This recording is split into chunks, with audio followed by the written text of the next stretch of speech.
Beranjak usia kepala tiga tidak menghentikan semangat Muhaimin untuk menggiatkan minat baca pemuda Probolinggo.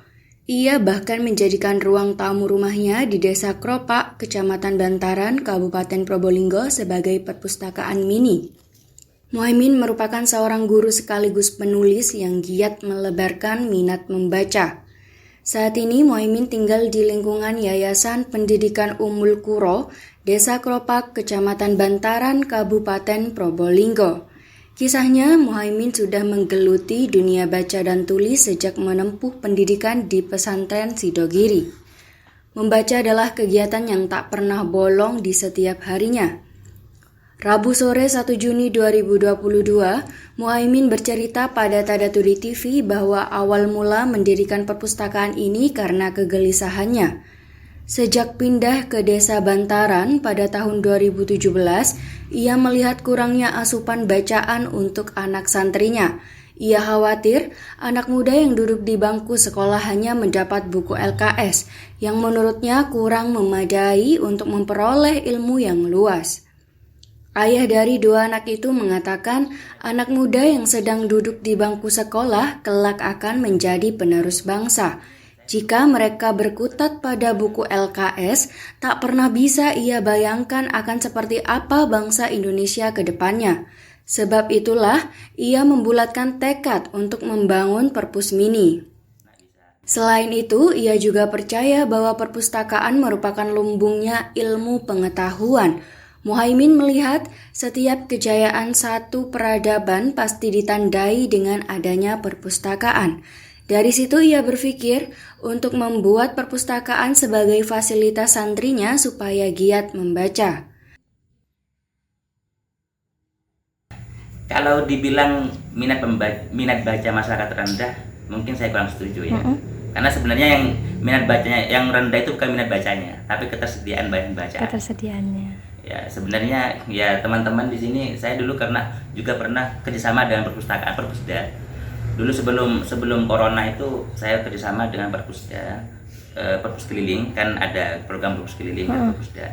Alhamdulillah sebulan sekali datang ke sini, kemudian anak-anak bisa pinjam, bisa pinjam buku, dan waktu itu kadang buku-buku yang tidak mereka pinjam saya perkirakan sekiranya berjumlah 100 buku lah saya ambil sendiri, pilih sendiri, sehingga buku yang mereka pinjam dengan yang saya ambil itu sekitar 100. Kemudian setelah mereka pinjam, saya suruh mereka untuk menaruh di sini. Jadi biar aman. Kalau mau baca ya sudah ambil, kemudian selesai langsung ditaruh di sini biar aman stoknya. Nah, ya ketika saya kerjasama dengan Perpusda ternyata antusiasme mereka cukup tinggi. Cukup tinggi ya. Nah, kemudian saya baca, kata siapa minat baca mereka rendah? Yang rendah itu adalah ketersediaan. Fasilitasnya. Ketersediaan buku. Benar-benar. Apalagi ya di pedesaan, apalagi tempat-tempat terpencil itu ya sangat jauh. Dan juga perpustakaan daerah di kota yang paling dekat di sinilah.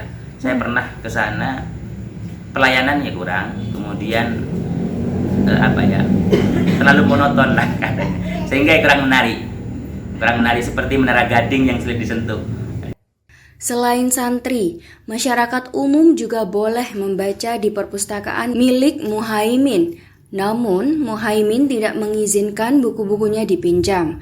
Masyarakat umum hanya boleh membaca di tempat. Koleksi bukunya tersusun rapi di rak. Ada sekitar 400 judul, mulai dari kitab Islam, buku umum, fiksi, hingga buku bacaan anak. Muhaimin membeli sendiri koleksi buku terbaru. Pernah satu kali ia menerima donasi pada awal membangun perpus mini, namun donasi itu ia serahkan pada yayasannya. Di samping memiliki perpustakaan mini, Muhaimin juga seorang penulis. Ada sekitar 7 judul buku yang pernah ia tulis, baik personal maupun kolektif. Dari 7 judul itu, beberapa bukunya berhasil terbit, seperti novelnya yang berjudul Kafarat Cinta di tahun 2021. Harapannya dengan adanya perpustakaan ini, bisa menunjang masyarakat terutama anak muda untuk terus giat membaca. Ia juga berpesan kepada pemerintah Kabupaten Probolinggo supaya bisa memfasilitasi masyarakat dengan hal yang berbau literasi. Baginya, minat baca di lingkungan pedesaan akan meningkat apabila asupan bacaan terus tersedia. Harapan ke depan untuk minat baca ini, saya harap pertama kepada anak-anak muda, bahwasanya membaca itu sangat penting. Sangat penting. Kenapa saya bilang sangat penting? Karena membaca itu termasuk bagian dari literasi, dan kebiasaan kita membaca akan membuat kita tidak mudah menerima informasi-informasi yang tidak jelas. Apalagi sekarang pada zaman internet seperti sekarang ini, berita-berita hoax terutama di WA keluarga yang nggak jelas sumbernya itu kan berseliweran. Tanpa ada kebiasaan membaca dengan pembacaan yang mendalam dan pembacaan yang berdaya, maka semua itu akan masuk ke dalam kotak kita tanpa terseleksi dengan baik.